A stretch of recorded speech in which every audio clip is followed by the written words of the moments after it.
Okay, so I think the biggest news of the day so far is that President Joseph R. Biden is making an announcement tomorrow about forgiving student loan debt, federal student loan debt.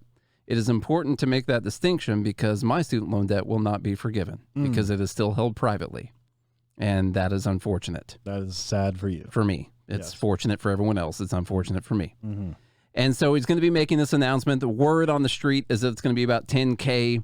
And I believe the other word was that he's going to extend the student loan pause, which expires like next week, until just after the election. So before we go down this road of talking about how terrible of an idea it is and pointing out some ridiculous tweets from Nina Turner because she cannot keep monopolizing Dumb Bleep of the Week, we're going to have to spread this out throughout the week. All right, but it deserves to be responded to. We're going to go in the Wayback Machine real quick to talk about how this problem happened. We're going to time travel here. We're time traveling back to 2009. Hot 9. And we're going to get on the New York Times' website in 2009.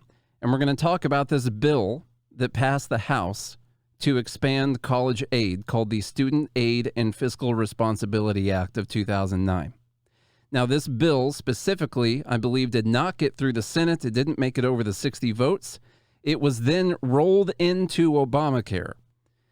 This thing that has created $1.7 to $1.9 trillion of student loan debt was just rolled into the Obamacare vote. So that's awesome. But the good news is it's going to save us money. Yeah. So that's nice. So let's just see what they had to say. The House of Representatives on Thursday passed legislation that expands federal aid to college students while ending federal subsidies to private lenders. And when you say Thursday, we're talking about Thursday, September of 2009. Yeah. By shifting to direct federal lending, the Obama administration said it would save more than $80 billion over 10 years. Save. Not that this was going to cost the government more money, but that this shift was in fact going to save the government $80 billion, which would go into higher Pell Grants. Now, they're not going to just return that to the Treasury. They're going to turn that into higher Pell Grants for low-income students, new investments in community college, early childhood programs, and other education efforts. Quote, this legislation provides students and families with the single largest investment in federal student aid ever, and said Representative George Miller, Democrat of California and chairman of the House Education and Labor Committee, who wrote the bill. Today, the House made a clear choice to stop funneling vital taxpayer dollars through boardrooms and start sending them directly to dorm rooms. Oh, whoever wrote that, good job. They've been good. They're good about this stuff. And what they have been doing since 1965 was, in 1965, they started subsidizing student loans. Now, they weren't government student loans. What they were doing was subsidizing the actual loans from the banks so the banks could offer lower or more stable interest rates. And they have been doing that. And more money. Since 1965, yes. And so that's really where the start of this problem happens. And to take the risk off the banks. Of course, they guarantee the loans. These are uncollateralized. Yeah, collateralized. They did guarantee the loans in doing that. Under the current program, the government pays subsidies to lenders and guarantees the loan. Oh, I could have just kept reading. All colleges would be required to convert the federal direct loan program by July 1st, 2010. Advocates for students were delighted with the passage of the legislation. Quote, this legislation helps renew the promise of student aid programs for the tens of millions of students who rely on grants, loans, and access to community college to achieve college education. Quote, also, families and students who rely on federal student aid need to know that Congress sides with them and not the big banks. Senator Tom Harkin, Democrat of Iowa. Quote, again, the federal government has been subsidizing these banks and wasting taxpayer money for far too long. It's time to end it.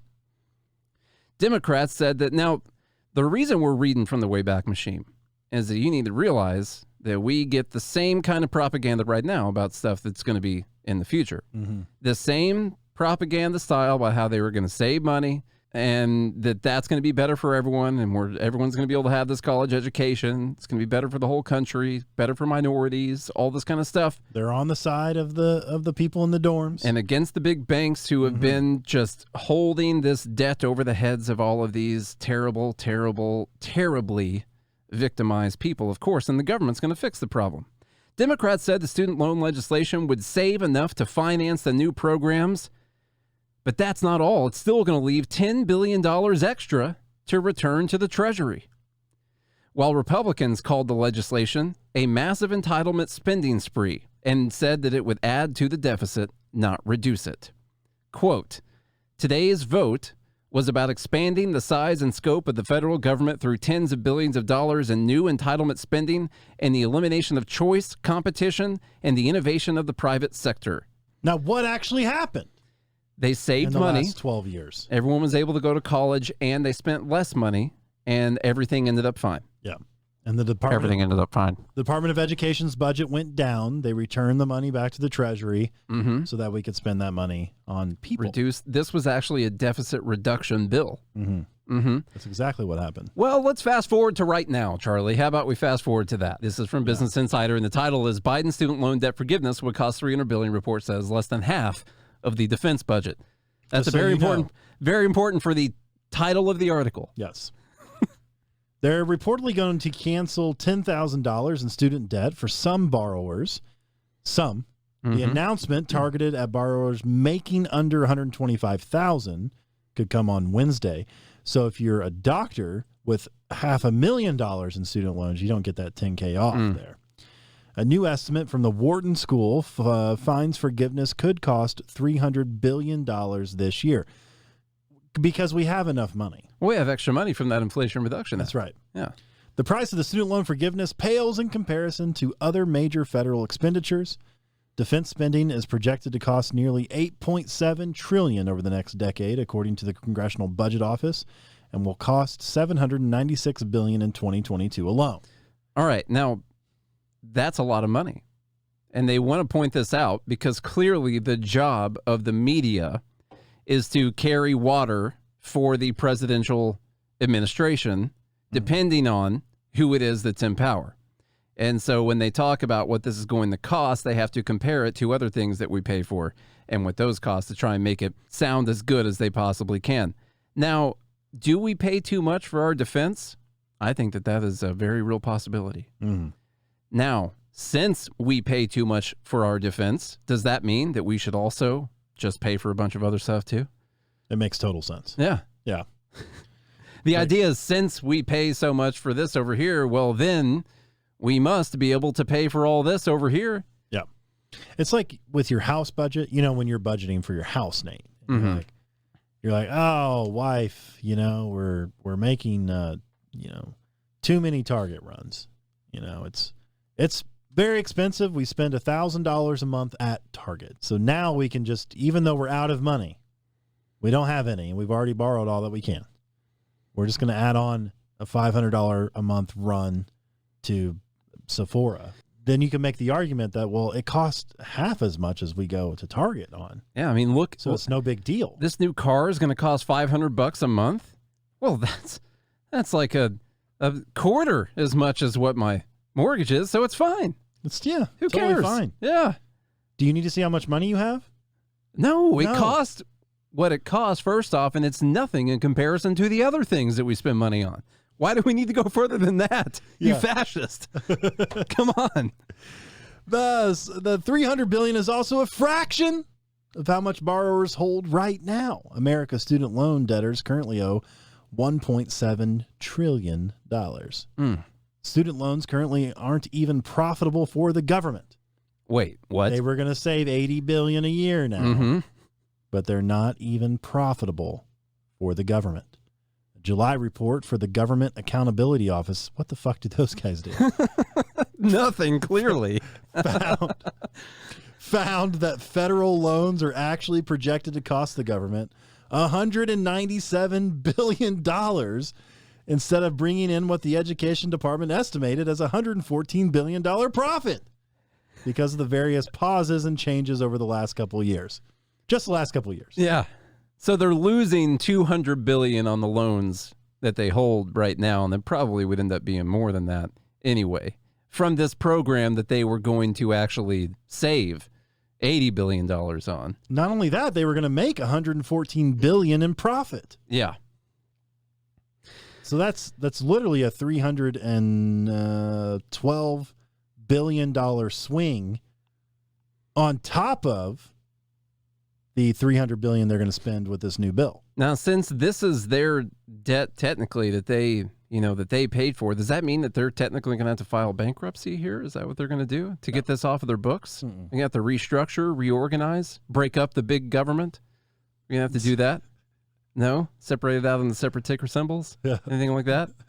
Nope. I don't think so. We'll probably just give them more money. Yeah. How about we just give them more money instead? That's probably what we're going to do. While Biden has not publicly confirmed his plans for broad student loan relief, he has said himself he will make the decision before August 31st, just, a couple months before the election this year, when student loan payments are set to resume.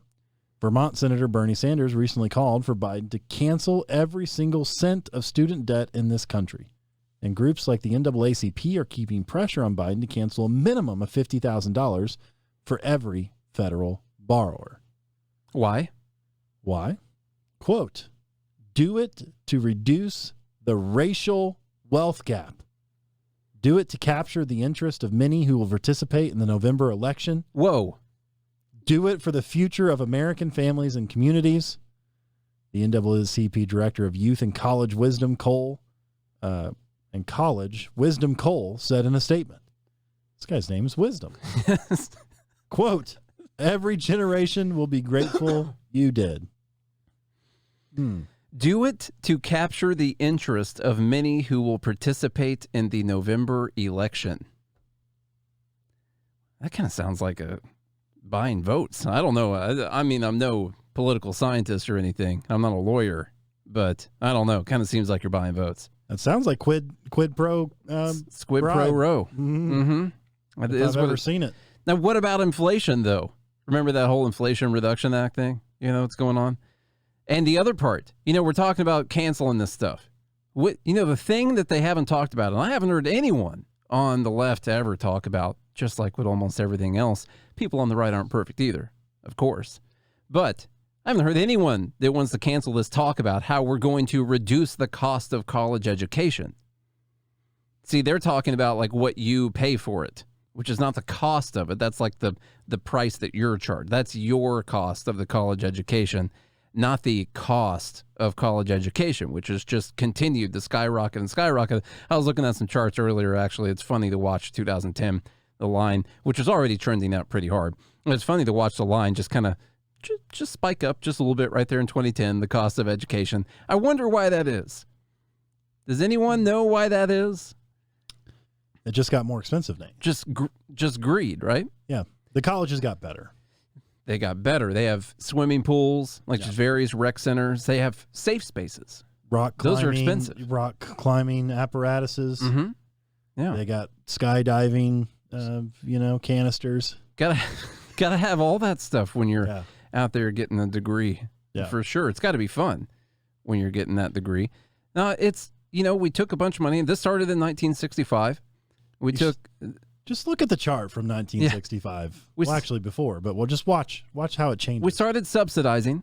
All right. We started putting federal money into it. A lot of people used it. And then after that, we decided, what we got to do? See, the cost of college is too much. And there's still a bunch of people who can't pay for college. So, what we'll do? We'll just take the whole damn program and we're just going to make the whole thing a federal loan. Everything after 2010. We'll do that. Cut out the middlemen. And so. Cut out the evil, greedy capitalist. Just someone tell me why college would get cheaper. Tell me one incentive that is created for college to get cheaper. There's not. There's not one at all. In fact, all the incentives are in the opposite direction. And, of course, the price of college just keeps going up. But you would say that this maybe plays out the same way with, the electric vehicles? That is a potential thing. What about healthcare? Well, if we went to a Medicare for all system, if the government just cut out these greedy capitalists in the middle, then clearly the cost would go down. The government would probably save money. What about housing, though? That's where where it really worked. Same thing. Okay. Mm-hmm. You see, we have all these examples time and time again when the government gets involved in something, it just gets more expensive because when you make more money available to pay for something, it gets more expensive. It's not. Well, it has to cost that much. You don't have to have a freaking economics degree to understand this. When you just takes any random person on the street who goes shopping. Let's say I go shopping and, I went to get some sodas and I noticed Sprites were freaking $8.50 per 12 pack. And you know what I did? Scoffed at it. Nothing. I walked by them. Now, you take me and you give me $10K before I walk into the store. You think I'm going to buy the Sprite? Of course I'm going to buy the Sprite. I'm going to buy all of it. Or let's say you got $100 Sprite credit incentive. Yeah, same thing. Of course I'm going to buy it. You're going to buy $100 worth of Sprite. Yeah. And why would they lower the price on it? They're not. They wouldn't. In fact, they would just increase the price on it. It would be $100 per 12 pack now. Because now that money is available. Because they can get it. You got the money to pay for it. $100 subsidy on Sprite. Just tell us, Charlie, go through this article real quick because you had a shorter one there earlier from, let's see, canceling student debt would undermine the Inflation Reduction Act. And then we're going to get into some ridiculous comments on this. Well, from the live group here, Tom says that the facilities at his daughter's school are 1,000 times nicer than what he had. And that is true. I mean, if you look at colleges, the facilities are pretty insane. Yeah. Now, but they're doing that not to compete on an economic level. They're doing that to compete at the inflated level of what all the subsidies / federal government money is doing. So now they have to compete on different measures.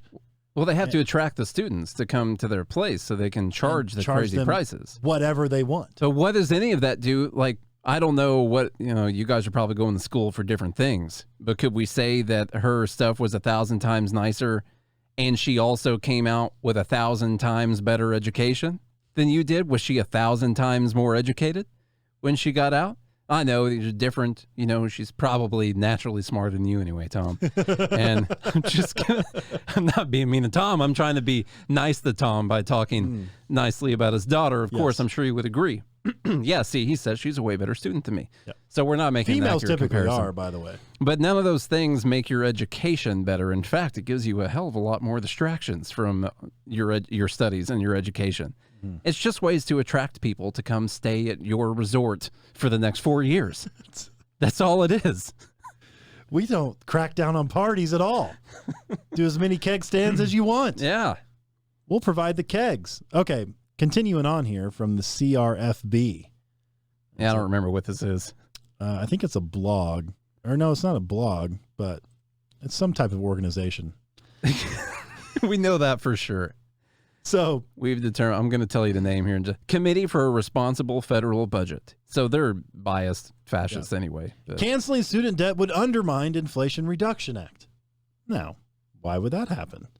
The recently passed Inflation Reduction Act will reduce budget deficits by roughly $275 billion, while pushing fiscal policy in the right direction to assist the Federal Reserve in its fight against inflation. However, a possible announcement from the White House to offer across-the-board student debt cancellation would undermine the bill's disinflationary gains and deficit reduction. Weird how they found $300 billion to cancel student debt. It happened that fast. That's how long it took for them to find something else to spend that money on. Not that they would actually spend. Not that actually would actually reduce inflation. No, but they're going to put that 275 towards the deficit. Okay, this is a different 300 exactly. that they're talking about. Simply extending the current repayment pause through the end of the year would cost $20 billion, equivalent to the total deficit reduction from the first 6 years of the IRA. By our rough estimates, canceling $10,000 per person of student debt for households making below $300,000 a year would cost roughly $230 billion. Combined, these policies would consume nearly 10 years of deficit reduction by the Inflation Reduction Act. Debt cancellation would also wipe out the disinflationary benefits of the IRA, Inflation Reduction Act. The CBO, Penn Wharton budget model, and Moody's Analytics all found the IRA would have virtually no effect on inflation in the near term at the macroeconomic level. Our analysis is somewhat more optimistic since the bill's microeconomic effects and side deals related to permitting and energy explorations can put downward pressure on prices. However, debt cancellation would boost near-term inflation far more then the IRA will lower it. We previously estimated that a 1-year pause could add up to 20 basis points to the personal consumption expenditure inflation rate, the PCE inflation rate.